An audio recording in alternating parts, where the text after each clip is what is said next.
"Go back to your scrapyard, Mr. Brenner." Margot Sterling said it in a white blazer and polished heels, standing in the gravel of Renner salvage yard as if the rust beneath her shoes were contagious. Behind her stood two Sterling maritime engineers, Anita Bell from the mayor's office, and a line of men in oil-stained coveralls who had all stopped pretending not to listen. The noon sun hit the cut steel and broken hull sections stacked along the Elizabeth River, throwing hard light across the yard where Hollis Brenner had spent the morning operating the crane. He climbed down slowly, gloves still on, coveralls streaked with grease, face quiet beneath the brim of an old Navy cap. He was 41, broad-shouldered, tired in the way single fathers often become tired without ever allowing themselves to look defeated. Margot had come to inspect his yard for a possible salvage partnership tied to a sensitive Navy recovery project. She expected disorder. She expected rust. She expected a man who would beg for the contract, flatter her engineers, and apologize for the smell of cut metal and river mud. Instead, she found Hollis Brenner, who did not bow, did not sell, did not perform gratitude, and did not remove his gloves just because a CEO had arrived. That irritated her more than the yard itself. "This facility is not suitable for Sterling maritime standards," she said, glancing at a half-cut hull plate suspended from the crane. "You may be licensed on paper, but this is not the level of operation I put beside my company name." Hollis looked at her for a moment, not angry, not embarrassed, just still. "Then you should not." His answer was too calm, too clean, and it made her feel as if she had been dismissed in her own inspection. So she said the thing she should not have said. "Go back to your scrapyard, Mr. Brenner." The words landed in the gravel and stayed there. One worker lowered his eyes.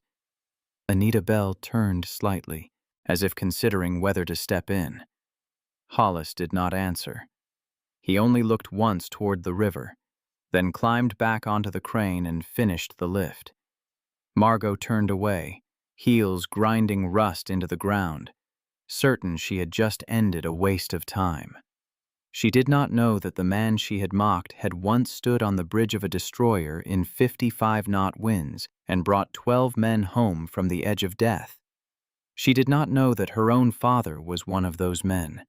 And she did not know that within 24 hours, a Navy staff car would roll through that same gate, and a Vice Admiral would step onto the gravel, look past her entirely, and say the name that would make the whole yard go silent.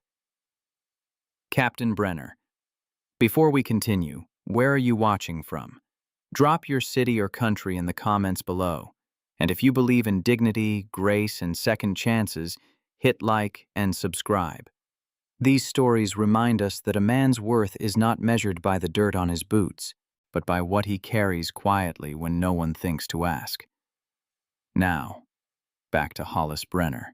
The yard quieted at 4, the crane shut down, the cutting torches cooled. The afternoon crew drove out in pickups with cracked windshields and lunch coolers rattling on the seats. Hollis stayed behind because Tuesday inventory was Tuesday inventory, and a man who let one insult change the shape of his work gave the insult too much authority. He walked the rows with a clipboard, marking each pulled section with a clean check, logging weights, salvage classes, copper recovery, brass fittings, and steel ready for transport. He passed the place where Margot had stood. He saw the faint print of her heel in the dust. He did not step around it. At 4:30, he locked the gate and drove north to Willoughby Elementary, arriving 3 minutes before the bell. His daughter Wren came out with her backpack bouncing and a folded drawing clutched in one hand. She was 7, thin as a reed, with her mother's eyes and the solemn attention of a child who had learned early that adults carried things they did not always name. She climbed into the truck on her own. "Miss Lynn read us a book about brown pelicans," she said. Hollis pulled away from the curb. "Did she? They dive, they eat fish, they don't waste anything. Sounds like a useful bird." Wren unfolded the drawing on her knees. The pelican's beak was too large, but the wings had been colored carefully. "Daddy, what's a scrapyard?" Hollis kept both hands on the wheel. "A place where things that broke get a second life." Wren thought about that. "That's a good place." He glanced at her and felt the day soften where she touched it. "It can be." They stopped by the yard for 10 minutes so he could sign a delivery slip. Wren wandered along the fence line, collecting a small piece of brass from the dust and sliding it into her pocket like treasure. She did not see the white business card on the cinder block step by the office door. Hollis did. Sterling Maritime Solutions. Margot Sterling, Chief Executive Officer. He picked it up, put it in his shirt pocket, and said nothing. At home in Willoughby Bay, he heated the casserole his Uncle Bram had left on Sunday. Bram Brenner arrived at 6 with a paper bag of tomatoes from his back porch, moving slowly because the cancer in his lungs had stolen most of his weight, but not his stubbornness. Bram was 71 and had become the third chair at Hollis's table because he believed a girl Wren's age needed more than one adult who showed up regularly. "How did the day go?" Bram asked. "It went." "That bad?" Hollis cut a piece of casserole for Wren and slid it onto her plate. "A woman came to look at the yard. She did not like what she saw." Bram chewed slowly. "People don't usually like what they don't understand, son. You know that better than most." Hollis did not answer. Wren told Bram about pelicans. Bram listened like it mattered, because it did. After dinner, Hollis read Wren 2 pages from the library book before she fell asleep on the third, her pelican drawing on the nightstand under a stone she had brought home from the spit the year before. He stood in the doorway for a while, watching the soft movement of her breathing. There were nights when she looked so much like Eleanor that grief did not hurt sharply anymore. It simply filled the room quietly, like tidewater rising. Eleanor Brenner had been a Navy flight nurse, lieutenant commander, the kind of woman who flew toward storms because someone inside the storm needed help. She had died 4 years earlier in a helicopter crash off the Virginia Capes, leaving behind a daughter who still collected feathers because her mother once told her, "The sky remembers what it loves." Hollis rarely said Eleanor's name out loud, not because he had forgotten, but because some names become rooms you cannot enter casually. Later, after Bram tapped the doorframe twice and drove away, Hollis washed the dishes, turned off the porch light, and sat alone at the kitchen table. He placed Margot Sterling's business card in front of him, looked at it once, turned it face down, and went to bed at 10. He did not check his phone. He did not know that Margot Sterling had not slept either. Margot returned to the yard at 8:55 the next morning, with a folder on the passenger seat and a headache that felt like a verdict. Her father had taught her long ago that if you reject a man's work, you do it to his face. Hugh Sterling had spent 30 years in maritime logistics before building Sterling Maritime into the company Margot now ran, and even when he had been ruthless, he had never been careless with dignity. She had been careless yesterday. She knew it, though pride had not yet decided what to do with the knowledge. She turned through the open gate and parked beside Hollis's truck. He was by the south fence, marking hull sections with white chalk. He looked up when her door closed, then went back to the chalk. No surprise, no welcome, no hostility. That irritated her less today and settled her more. She crossed the gravel with the folder in hand. "Mr. Brenner, I came to deliver the formal audit in person. Sterling Maritime will not be moving forward with the partnership. I felt you deserved a face, not an email." Hollis took the folder, set it on the hood of his truck, and did not open it. "Thank you, Ms. Sterling." That was all. She had expected argument, maybe resentment, maybe some last attempt to sell her on the yard's credentials. She had not expected the quiet acceptance of a man who had already survived worse news than hers. At 9:07, a black Navy staff car turned in from Hampton Boulevard and rolled slowly across the gravel. The yard changed before anyone spoke. Workers looked up. The crane motor idled down. Anita Bell, who had returned with Margot but had stayed near the gate, straightened. A driver stepped out first. Then Vice Admiral Cyrus Drake emerged in service dress khaki, 3 stars on each shoulder, his face lined by weather, command, and the kind of grief men in uniform learn to fold small enough to fit beneath duty. Senior Chief Darrell Halsey climbed out behind him. Drake walked across the yard at a measured pace. He passed Margot without looking at her. He stopped 3 steps in front of Hollis. For 1 second, even the gulls over the river seemed to hold their wings still. "Captain Brenner," the Admiral said, "it has been 4 years." The word captain settled over the gravel like a bell. Margot did not move. The Sterling engineers looked at each other. Hollis removed his gloves 1 finger at a time and laid them on a hull section. He did not salute. He stood the way a man stands when he is no longer required to. "Sir," Drake's eyes softened, though his posture did not. "I came to ask you to do a job. The Navy is preparing a sensitive systems recovery on USS Halpern in Philadelphia. We need 3 civilian salvage partners with active clearance capacity and hull integrity experience. Brenner Salvage is one of 3 yards on the East Coast that qualifies.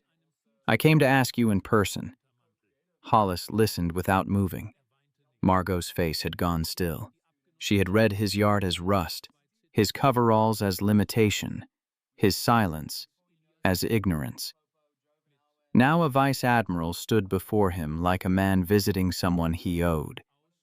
Drake turned then and looked directly at her. "Ms. Sterling, Captain Brenner pulled your father out of 55-knot winds off Nantucket Shoals in 2014. He was a lieutenant then. He had the con of USS Hawthorne in seas that should have broken her. 12 people came home. Hugh Sterling was one of them." Margot felt the words from yesterday return in her own voice. "Go back to your scrapyard." They sounded different now. Smaller, uglier. Hollis looked at Drake. "Sir, I appreciate the visit. I'm not coming back." Drake nodded as if he had expected nothing else and respected it anyway. He took a card from his breast pocket and placed it on the hood of Hollis's truck beside Margot's audit folder. "My door is open, Captain. It always will be." He turned and walked back to the staff car. Halsey paused beside Margot before getting in, speaking low enough that only she could hear. "Ma'am, what he carries, he doesn't tell people. Don't ask him about his wife." Then the door closed and the car rolled out of the yard. Margot stood on the gravel, the smell of cut steel and river wind around her, and understood that there are moments when a room does not shout at you because silence is doing a better job. Across the yard, Hollis put his gloves back on and returned to the hull. He did not look at her. He did not look at the Admiral's card. He worked because work was what he did at 9:07 on a Wednesday, whether the world knew his name or not. At 9:42, Margot called her father from a gas station parking lot on Hampton Boulevard because she did not trust her voice inside any building. "Tell me about Nantucket," she said. Hugh Sterling was silent long enough for her to hear air move through the line. Then he began. March of 2014. A nor'easter off the shoals. His company's Atlantic tender had lost propulsion, cracked a stern weld, and started taking water while drifting toward rocks. The closest Navy asset was a destroyer, USS Hawthorne.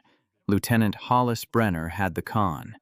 "He brought a destroyer into seas sane men avoid," Hugh said, voice lower now. "Held her bow to the wind for 40 minutes while his crew put a line on us. A chief at his shoulder told me later it was the finest ship handling he'd seen in 26 years at sea. I am alive because that man did not stay in safe water." Margot closed her eyes. "I insulted him." "Then apologize. I don't think that will be enough." "It won't be," Hugh said. "Do it anyway." She drove to the commissary on base and bought the Navy coffee her father had kept in the house for 30 years, a Blue Label blend he claimed tasted like engine room discipline and long watches. At 3:15, she returned to Brenner Salvage, filled a steel thermos in her car, and walked across the gravel. Hollis was by the office step, reviewing a delivery sheet. She set the thermos on the hood of his truck. "My father said you would remember the brand." Hollis looked at the thermos for a long time. Then he picked it up, unscrewed the cap, poured 2 paper cups from the office shelf, and handed one to her. They sat on the cinder block step, without ceremony. For a while they drank coffee and watched the yard breathe. Men worked differently when the owner sat still. They did not become lazy. They became careful. Bram Brenner walked past on his way to the gate, saw Margot on the step, and nodded once. It was the first time a man in that yard had seen her without shrinking or performing. Then Wren came out of the office with a small stone crab cupped in both hands. She knelt beside Margot. "Do you want to see?"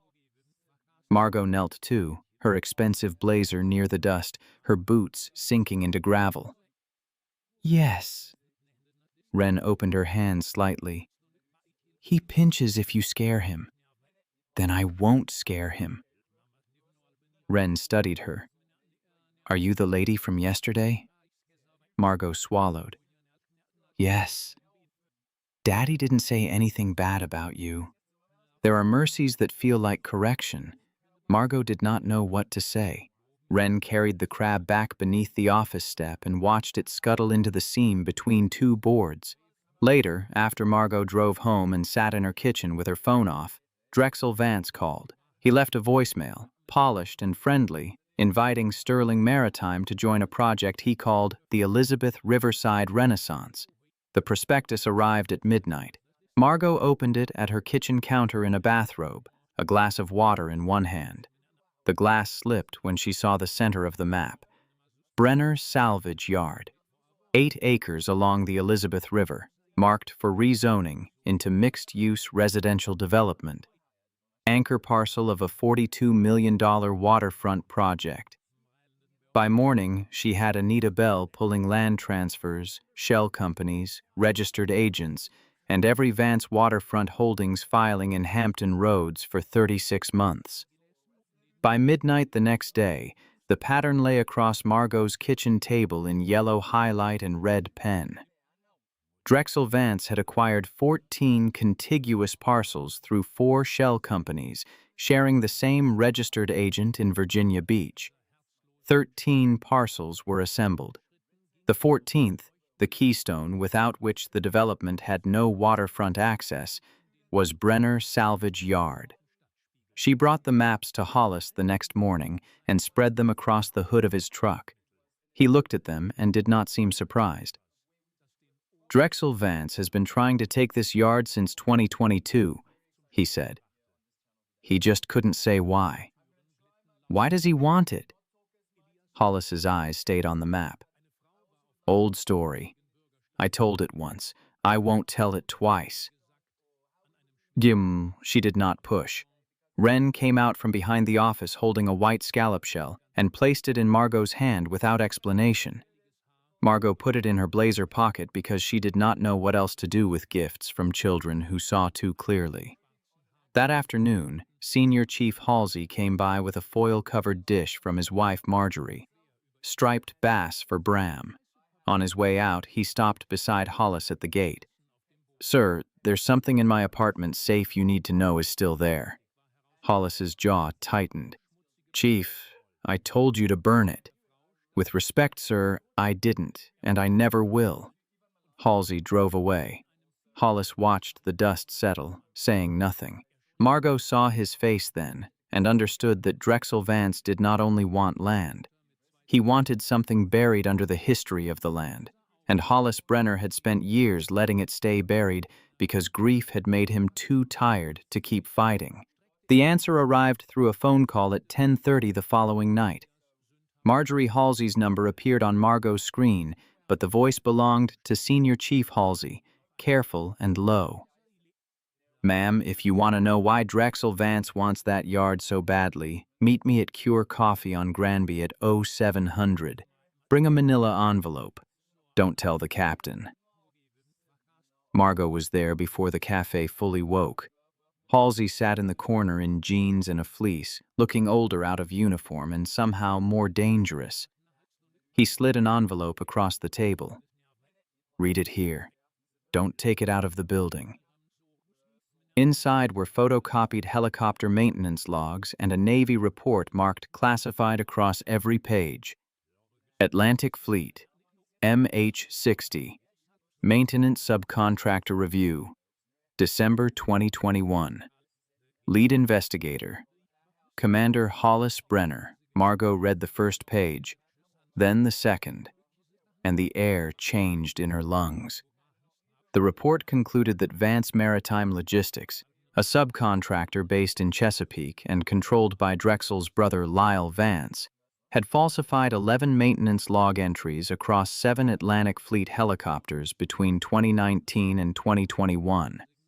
One aircraft, MH-60 Sierra tail number 16784, had gone down off the Virginia Capes in November of 2021. 5 crew lost. Among the names was Lieutenant Commander Eleanor Brenner, Nurse Corps.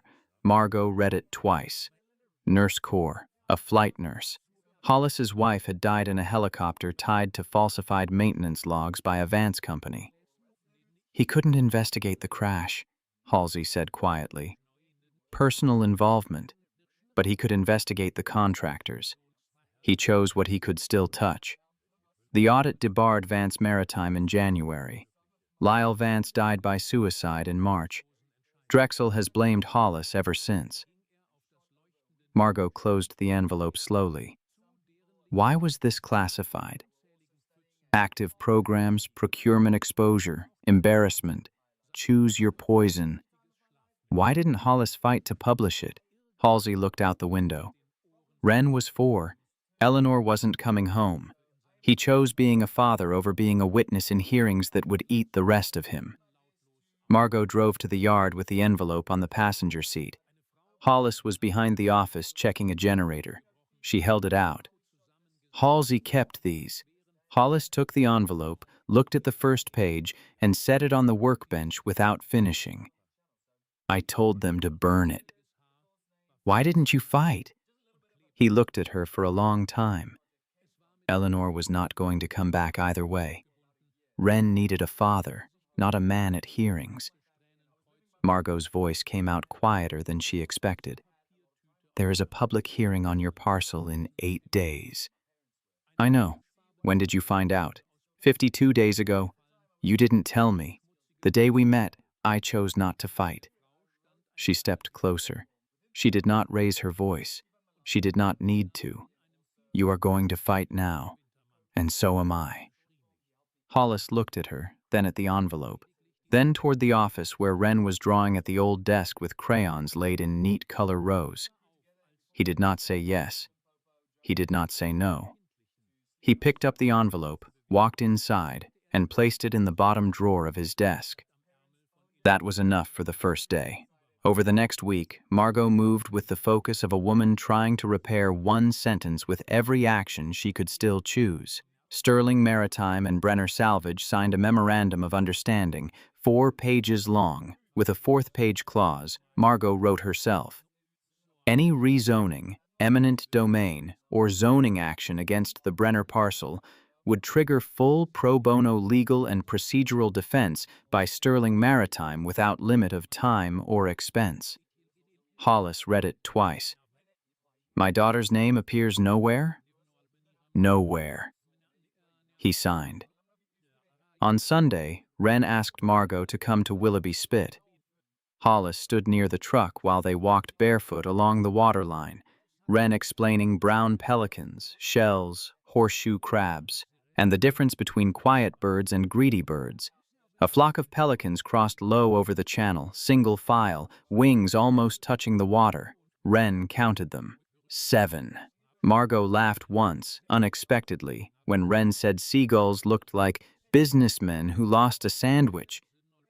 The laugh was small, but Hollis heard it from the truck, and something in his shoulders softened. That night, Margot placed the scallop shell on her windowsill beside the Vance maps. She did not know exactly what she was becoming to this family. She knew only that she had entered their silence and did not want to leave it wounded. The Norfolk City Council chamber was full to standing on the night of July 2nd. Reporters from the Norfolk Pilot sat in the front row. A wavy camera crew set up near the second column. Anita Bell sat in the back in a navy suit with no notebook, her presence quiet but deliberate. Hollis wore a gray-collared shirt and dark slacks. No uniform, no ribbons, no visible claim to anything except the yard under discussion. He sat beside Margot in the second row, hands folded, face unreadable. Drexel Vance spoke first. He had formally recused himself from the vote 3 weeks earlier, but he stood now as a private citizen, which fooled no one who had learned how power hides in procedure. He spoke about blight, environmental hazard, revitalization, working families, public access, $42 million in development value. He did not look at Hollis when he said scrapyard, but the word still knew where it was aimed. Margot rose when he finished. She introduced herself as CEO of Sterling Maritime Solutions and an active Navy contracting partner. Her voice was clean, even, and mercilessly organized. First, Brenner Salvage Yard held current EPA Tier 3 metals certification and a Navy Salvage Tier 2 operating license. Only 2 facilities on the East Coast held both. The other was in Bath, Maine. The parcel under discussion is not blight, she said. It is a strategic maritime asset. Second, she presented a 1-page shell company schematic showing 14 contiguous parcel acquisitions through Vance Waterfront Holdings, Tidewater Reel, Harbor View Group, East Norfolk Properties, and Atlantic Coast Renewal, all tied through one registered agent. The acquisitions, timing, shell structure, and rezoning petition suggest a possible conflict of interest involving a sitting council member whose recusal exists on paper but not in effect. The chamber stirred. Drexel leaned toward his microphone, voice reasonable, practiced, almost kind.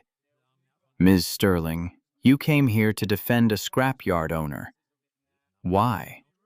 There was a beat of silence into which many answers could have fallen. Before Margot could speak, a man in a civilian suit stood in the back of the chamber. He did not approach the microphone. He simply stood with his hands clasped in front of him. The reporter in the front row turned, recognized him, and wrote one line in her notebook. Vice Admiral Cyrus Drake, Vice Commander, United States Fleet Forces Command. Drexel lost half a breath. Margot sat down slowly. Hollis stood. He did not go to the microphone immediately. For several seconds, he kept both hands on the back of the bench in front of him, as though the wood were a rail on a deck in heavy weather. When he spoke from where he stood. My wife flew helicopters into weather that would have grounded most people. She did not die because she was unlucky. She died because someone falsified a logbook. The chamber went very still. Hollis's voice remained low, steady, and without theater. I wrote the audit that proved Vance Maritime Logistics falsified maintenance records across Atlantic Fleet helicopters. I was not allowed to investigate the crash that killed Eleanor because she was my wife. But I investigated what I could. The Navy classified the report. I accepted that then because my daughter was 4 and I believed she needed a father more than the world needed another hearing. He looked toward Drexel Vance. Your brother made decisions that helped kill 5 crew members. Mine was one of them. I did not testify then for revenge. I am speaking now because the next family always deserves better. The room did not move. Hollis looked down at his hands, then up again. His voice dropped half a step. My daughter still keeps feathers in her pocket because her mother told her the sky remembers people. The sky should not have had to remember Eleanor. It should have brought her home. Silence filled the chamber. Not political silence. Human silence. Drexel Vance had no sentence ready for grief spoken without performance. The council voted to postpone the rezoning indefinitely and open an ethics inquiry into Vance waterfront holdings. 3 days later, the Norfolk pilot ran the shell company schematic above the fold. By Tuesday, Drexel Vance resigned his council seat for family reasons. No one believed the phrase. The next morning, fog lay low over Brenner Salvage Yard. Margot arrived at 6:30 and parked behind Hollis's truck. She did not know what she had come for. She came anyway. Hollis was in the office pouring coffee from an enamel pot. He poured a second cup and handed it to her without looking up. They stood at the window, drinking in silence. Then Wren came down the gravel path with something cupped in her palm. She pushed the office door open with her shoulder and walked straight to Margot. A white gull feather lay in her small hand, clean as paper. "Daddy says these mean luck. Mama said they mean the sky remembers you."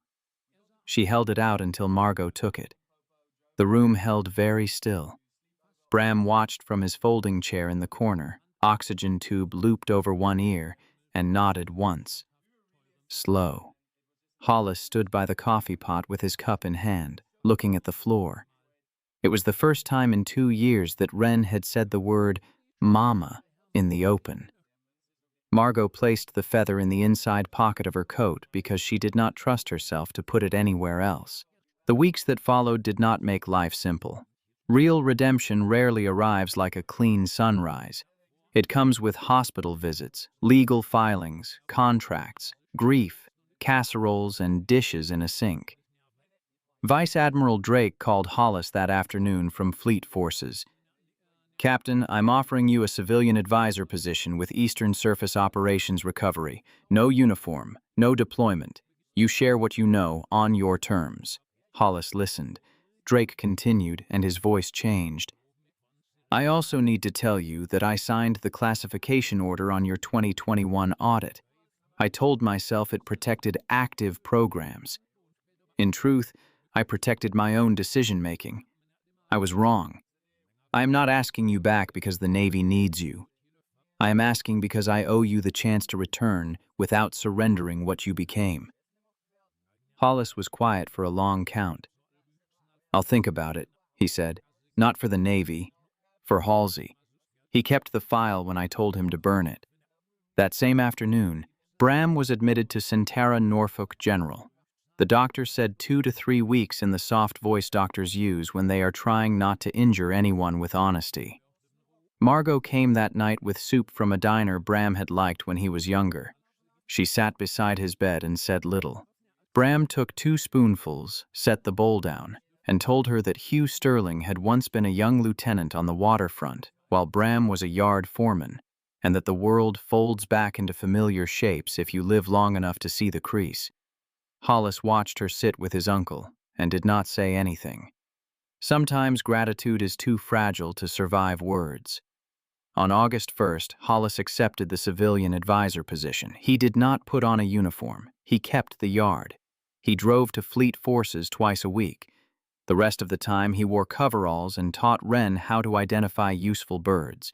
That same day, Sterling Maritime and Brenner Salvage signed the full partnership agreement for the USS Halpern Sensitive Systems Recovery. 31 pages of operational clauses, liability provisions, and technical requirements. Page 32 was a rider Margot had written first in pencil and then in ink. The Wren Eleanor Brenner Educational Trust, funded by 4% of net annual profit in perpetuity, split between Wren's education and scholarships for 5 children of Norfolk Naval Station personnel each year. The trust document listed the middle name Eleanor in full, the first legal filing in 4 years to place that name beside Wren's future instead of only her past. Hollis read the rider. He set the pen down. Nearly a minute passed. Then he signed. "Eleanor would have signed this herself," he said, and no more. Bram died 12 days later on a Sunday morning, quietly, the kind of dying that had been walking toward the room for weeks and finally arrived without knocking. The funeral was held at St. Mary's on Chapel Street. The church was small and full. Halsey's family sat in the third pew. Anita Bell stood in the back. Hugh Sterling came down from Virginia Beach and stood beside his daughter. After the burial, in the parking lot behind the church, Hugh walked to Hollis and held out his hand. They shook for a long count. "Captain," Hugh said. Hollis nodded. "Sir, that was all. It was enough." Bram's will transferred Brenner Salvage Yard fully to Hollis. The cranes, the office, the 8 acres along the Elizabeth River, the old books in the desk, and the framed photograph of Hollis's father standing on a tugboat in 1978 with a wrench in his hand. The following Friday, the Halseys came to dinner at Hollis's house. Marjorie brought a casserole. Kayla brought cards. Margot brought nothing because she had been invited, not summoned. Wren fell asleep on the sofa after dessert with a feather in one hand and a stuffed dog tucked against her chest. Margot stayed to wash dishes. Hollis dried. The water ran. The light over the sink hummed. Old fluorescent lights always hum. She washed a plate. He dried it. She washed another. He dried it. They moved through the pile in a rhythm neither of them had practiced and neither of them needed to name. When the last plate was done, Margot pulled the gull feather from her coat pocket and set it on the windowsill above the sink. It dried in the steam. It was not a declaration. It was a kitchen.